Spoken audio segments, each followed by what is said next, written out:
Oh, are we doing something?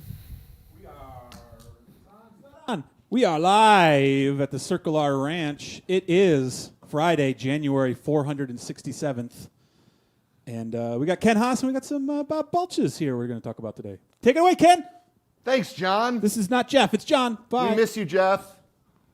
Jeff ain't watching. He called in today. He's maybe he is watching. I don't know. It's hard to say. Yeah, and speaking of January 467, it is like the month that never ends, isn't it? Yeah, especially because it's like cold and shit, and you're like, Of course, as you know, we had a big break in the middle of the month. We did. It wasn't like a work break. We worked our asses off, but we did sneak off to California for 5 days. That was kind of fun. That does always break up January. It's nice to have the NAMM show back, everybody. Hey, everyone. Here we are. Yeah, he didn't lie. We got Bob Balches, and we might even have Bob Balch. Bob, if you're watching on Facebook, say hi and let people know you're there. And if you're still surfing, I mean, it is 8:03 in sunny, beautiful San Diego, California, and you could very well be surfing. I hold in my hands the brand new Bob Balch FR in Silverburst, and man, this guitar. We've gone Floyd Rose crazy, folks, apparently, which is cool. As you know, Mr. Vernon Reed got us started on the Floyds, and we established a relationship with our good friends at Floyd Rose. And Vern really, really likes this Floyd Rose Pro 1500 thing. And it's the one with the big mass, big brass block thing, right? For punching in sustain. And I decided on my own, because I'm a psychopath who likes Floyd Roses, that the King Bolt would be a natural fit for this, as you know if you watch the show. Bob Balch says, sounds great, Ken. Thanks, Bob.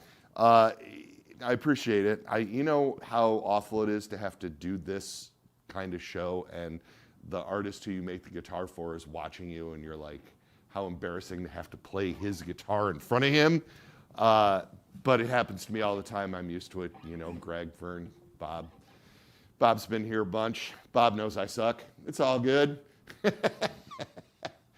Bob was the first artist to call us outside of Vern and say, hey, you know it'd be cool?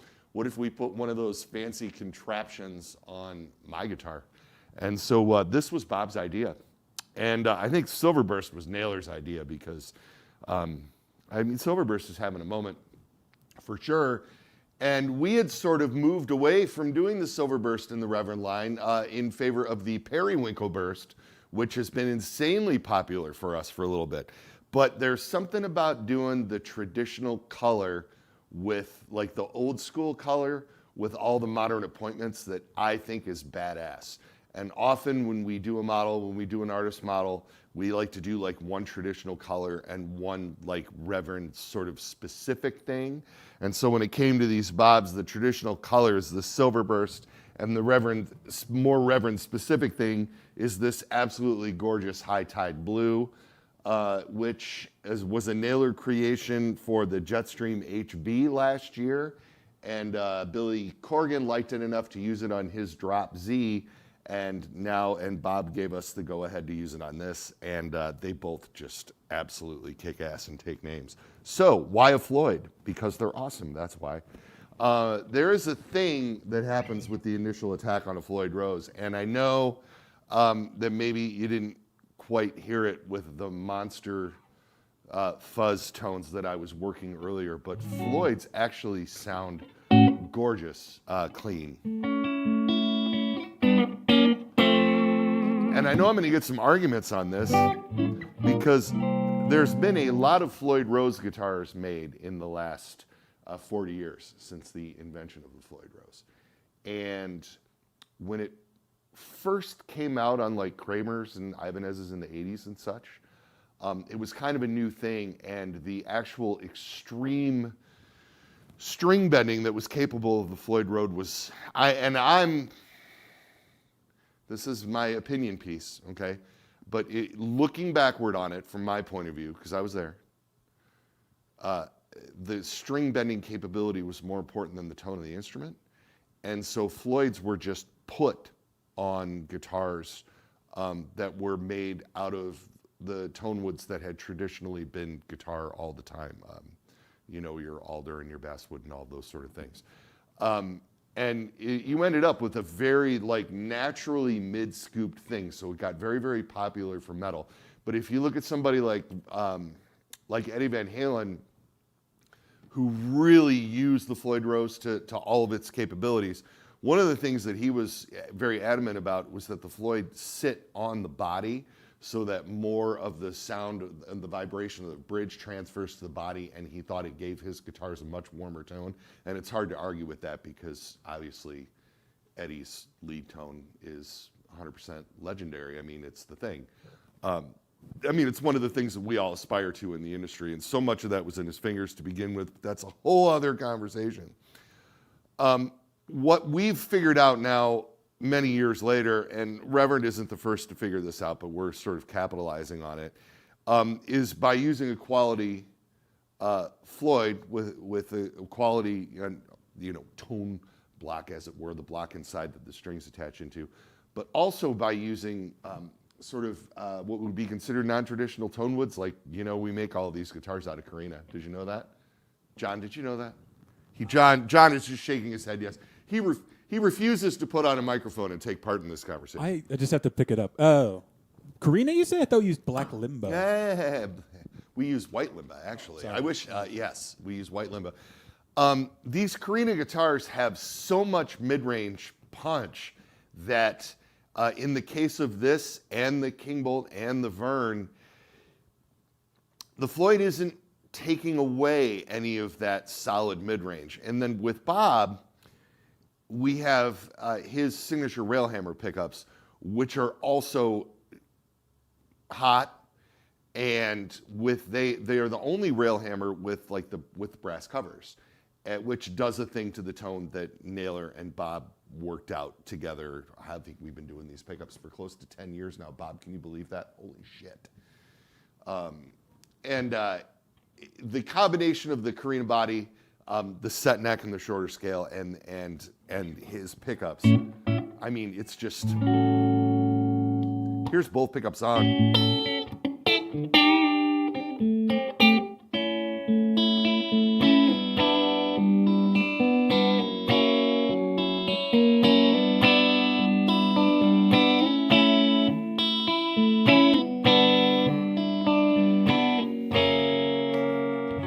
Neck.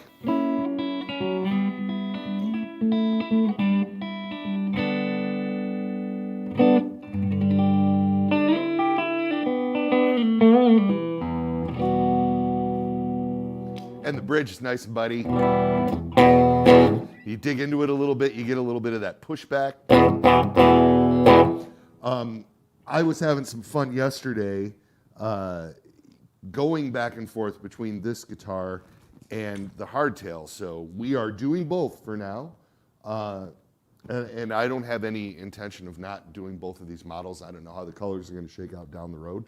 But here's the bobbin 3-tone burst, and you get that bridge pickup, same thing. I am not seeing a noticeable difference in attack and sustain between the hardtail and the Floyd. Both pickups on.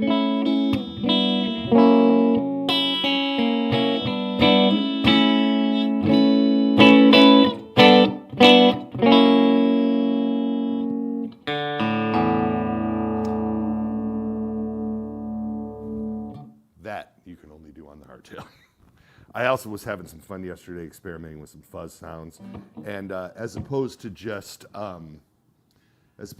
using a fuzz pedal, I was stacking some multiple distortion pedals, and this is they're both on. This is the JHS Charlie with the tube screamer driving it, so two sort of mild overdrives.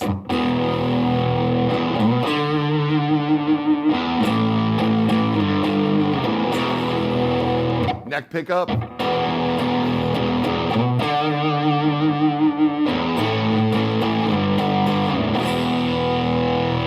Bridge.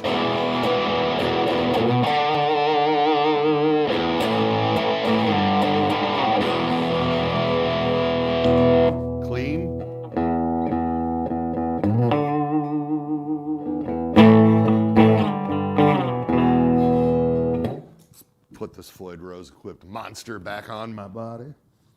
Am I right? Yes, sir.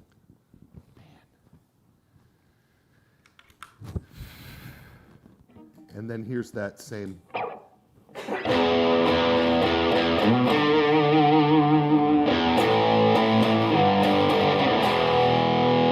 And on the neck.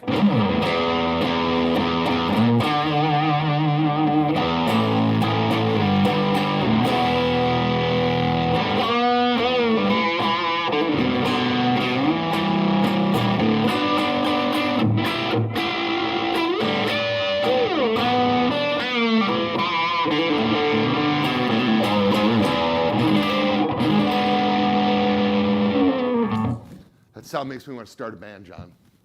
I ain't kidding. It's pretty good. I dare you to. You definitely don't have enough bands. Yeah. So that that was kind of where that loop stemmed from, because I was having, I'm pretty straightforward with my playing. I'm like a bridge pickup guy, and I like a really saturated sort of lead sound that kind of drives everybody around me crazy, but it sits really well with the mix of a band. It probably sits better with a band than it does when I'm sitting here alone, but it's the sound I hear in my head. And so like when I play lead, I'm on the bridge and it's usually...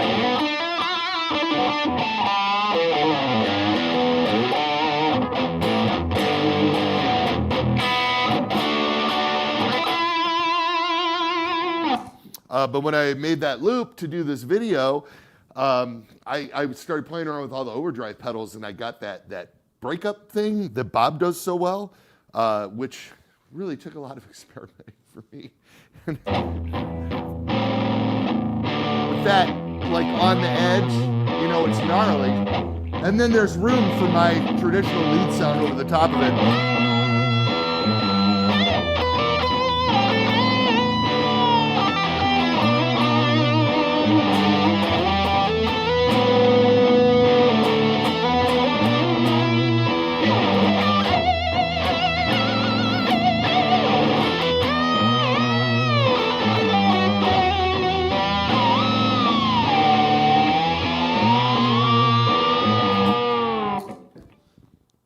This guy in the comments, Bob Balch, says he's been playing the FR for the past 2 weeks, teaching online 9 hours a day, and he's tuned it once. Yeah, it's a thing, you know. It does what it says it's going to do. So, first off, we need to get Bob in here on the second chair kind of as soon as possible. I'd like to make that happen spring or summer around his tour schedule. But yeah, dude, I'm glad you like it, and I'm glad it's working out so well. These two guitars at the NAMM show were, I had the Silver Burst in the Railhammer booth looking pretty, and we had the blue one in the Reverend booth, and it was one of the most picked up and demoed guitars of the weekend. When we met Bob, he was playing a 70s SG of sorts that I could stick my pinky finger under the strings at the 15th fret, and I don't know how he played like he did on that guitar, because he's always wailed. And Bob's first Reverend was a Daredevil. This was back when we were in Warren. It was probably Foo's tour for We Must Obey. It must have been 2008 or 9 or somewhere in that zone. And Bob got a Daredevil from me, and then when we quit making the Daredevil and went to the Sensei, I sent Bob a Sensei, and then we all ended up at Orion Festival, and we were sampling, I think me, Bob, and Joe, and a couple other guys, we were sampling some of the local greenery at Orion Fest, and the idea to do the signature model came up and sort of combined the best features of all three of these guitars, his old guitar, and then of course the Daredevil and the Sensei. And so the Bob features, of course, bevels on both sides of the body, which is, you know, evil, but looks great. And it's so lightweight and compact and just crushing. And I mean, Bob is one of our OG dudes, and Fu Manchu is awesome, and Big Scenic Nowhere is amazing, and don't even get me started on Sun and Sail Club, because when I say that's my favorite Balch band, everybody always does a double take. But my God, dude, such a monster player. There is lots of Balch playing available online, and you can check out playthisriff.com. And I mean, I hear from his students all the time. Just a very, very inspiring dude, and hopefully this guitar goes right along with all that. So thanks, Bob, for all you do, and I appreciate you tuning in this morning. Super dope. We're going to kind of keep it short today because we don't have any guests. So does anybody have anything that they want to ask myself or even Mr. Balch? He could probably respond in the comments well after the show is over. Bob, you just have to sit at your computer all day for the 5 people that watch this. Go on. Got a couple comments and questions. Love it. Nick Handley says, Nick? congrats to Bob Balch on the new signature. Love the High Tide blue color. Also, love the new Sensei H90. Don't suppose we could get the P90 humbucker combo on a roundhouse in the future. Roundhouse double agent. Hold your horses there, Junior. We have something we need to do first. That's all I got. Cryptic. No, we don't have any plans to immediately do that, but that's a great idea. But we do have something cool coming out with the Roundhouse this year. Indeed. Steve Zinn just says the traditional 3 on a side headstock with a Floyd looks killer, and the silver burst is sick. There's a lot of eyes. Holy cow, sick. sounds great. Love this guitar. Thank you. Yeah, I love this. It's so, like, not right. It makes it amazing. Like, this setup on this traditional of an instrument is really, really cool.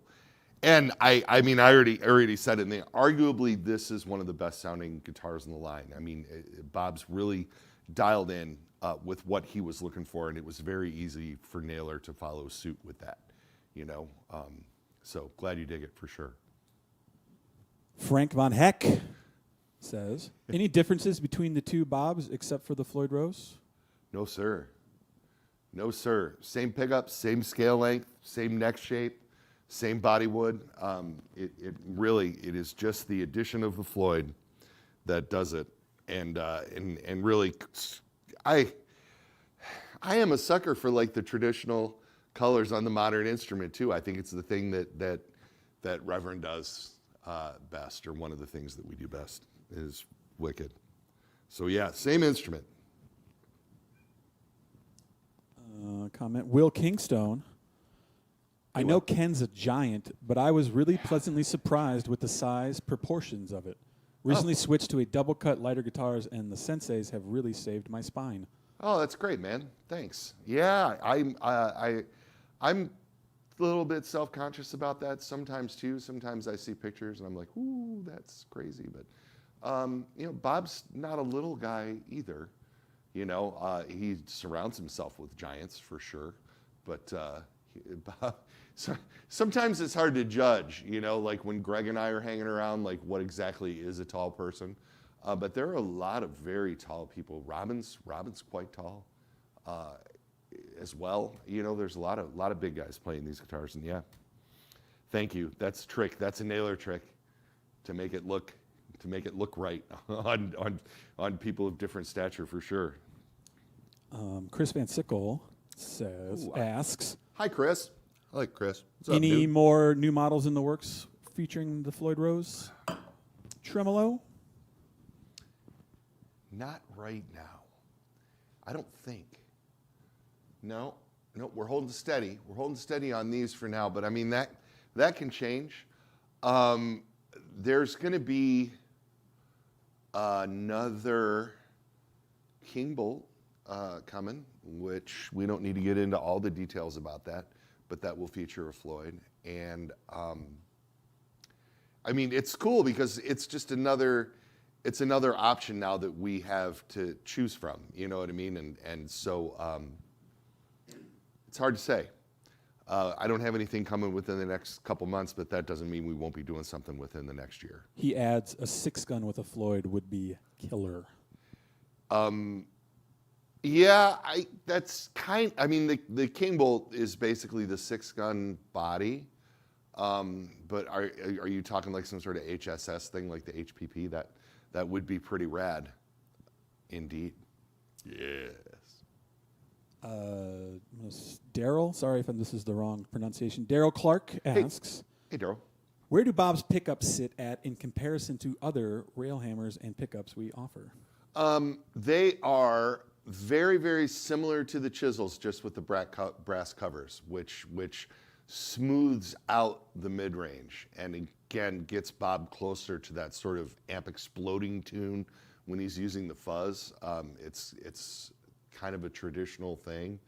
I would say sonically they sound very close to me to the Reeves Gabrels models, but the Reeves, that lower mid is a little bit more defined, which suits his playing style a little bit better, as opposed to the Bobs, which let the low end get like squishy in certain situations. But they're basically modified chisels, to answer your question. Yes. Whereas the Reeves is like a modified Alnico Grande. Ooh, now you know. Learning. Man, the Railhammer has been doing really well too. I got to thank everybody for your support of the Railhammer business. They sound great in everything. I mean, they will fatten up the thinnest of cheap strats, boy. Mm-hmm. True. I said it. Our buddy Madi has a question you've asked probably answered a couple times, but good to get it out there again. Yeah. What's up? Hi, Ken. I'm Madi. How do I become an artist of Reverend Guitars? It's his dream. You email us at sales@reverendguitars.com and you let us know what you're doing. We like to work with young artists and often do, and it's always a pleasure when one of our young artists sort of, really hits the ground running, as in the case of like Hot Mulligan and Code Orange and bands that we started working with, when they were teenagers that have now turned into things. And we don't get the opportunity for that to happen if young people aren't interested in being artists right out of the gate. So by all means, reach out to Tim Cornick. He can be found at sales@reverendguitars.com. Send an EPK, tour information, release information. We want to see what you're up to. I have always been of the opinion that if you, like Code Orange, at 18, 19 years old, they chucked it all and got in a van and started driving around the country and doing shows. And, they started doing shows in front of 50 people, 100 people, whatever it is. It doesn't necessarily mean, I don't necessarily need volume or popularity. It's work ethic that we're looking for. So, reach out to Tim and let him know what you got going on. Coolness. That was fun. Yeah, that about does it. Kick ass. We have so much stuff happening that I'm going to have to spend 5 minutes on the damn outro. In case you guys didn't notice, we just come hot off the heels of a really, really successful NAMM show here in 2025. We launched a lot of new product. Bob was supposed to show up at the NAMM show, and he was feeling a little bit under the weather. I hope you're better now, Bob, which is why I wanted to give him some attention today, because we weren't able to give him a lot of attention in the socials during the NAMM show. Oh, he also says he's got a new Sun and Sail Club record for you. He's going to drop it in the mail ASAP. ASAP. I'm going to be weeping openly. That, you guys, the Sun and Sail Club thing, I mean, Great White Dope is like one of my favorite records of this millennium so far. It's just crushing. It's so good. I love that band and everybody in it. So awesome. Thanks, Bob. Can't wait. So anyways, that was why we wanted to talk about Bob a little bit today here on this show. Next week on the show, this guy, Joe Naylor, will be here. It's Naylor, kind of like the old amps. I heard of him. Yeah. And Joe and I are going to do the rundown. Hopefully by the time he's here next week, the actual guitars that we had at the NAMM show will be back. And so we'll be able to pick up and and hand back and forth a lot of the instruments that we drop next week. And Joe will be able to tell you what his thought process behind the design of them was, and answer any questions from you guys. So keep in mind, Joe Naylor here 1 week from today. It's going to be awesome, and we'll get into more of the new stuff then. And thanks to all of my dealers and friends that stopped by to visit us at the NAMM show this year, because we go ahead. On that tip. Yeah, on that tip. Johnny Cola asks, how'd things go with having Carr in the booth? Oh, Carr was great.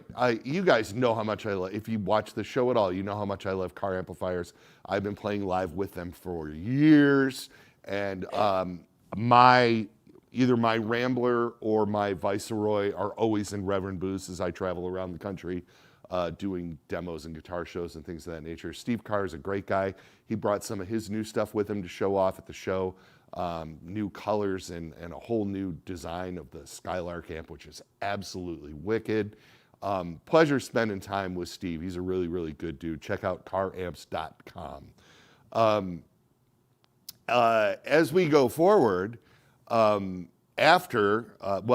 off, tomorrow, Guitar Riot, Cleveland, Ohio, a grand reopening of their new store, which I believe is on Utica Street, but you can look at the new addresses on their website. They're having a grand reopening tomorrow. I am heading out there. I will be hanging out with my friend Frank from the Knights Band and our good friend and Corgan's good friend Jenna, Kid Tiger and the Knights Band, and we're going to be there with Jenna's new release. And I'm going to bring some of these, I'm going to bring this with me. So if you're in Cleveland and you want to put your hands on this guitar will be there with me, as well as a couple of the other new things that we've dropped as we welcome Guitar Riot back open with their new physical store. We're really excited about them. They have been longtime Reverend supporters, and Brent is a really, really good dude. They're really good people. So if you're not doing anything tomorrow and you're in the Cleveland area, come see me at Guitar Riot. And then Naylor next week, and then the first weekend of March 1st and 2nd, I will be at the Birmingham Guitar Show in the United Kingdom with our dealer partner Merchant City Music of Glasgow. We're going to be there with over 100 Reverends, including all of the new stuff, and can't wait. Always an exciting guitar show. The single loudest guitar show I've ever been to in my life. It's amazing and it's super fun. And then the week after that, whatever that weekend is, the 8th and 9th, I believe, of March, Penny and I will be at the Asheville, North Carolina Guitar Show again. We made our first appearance there last year. We had a blast. We're going back. We're supporting some flood relief efforts in Asheville, and we're really hoping for a big turnout at the Asheville Guitar Show. So if you're within range and you can travel to that, please do. Asheville needs your support.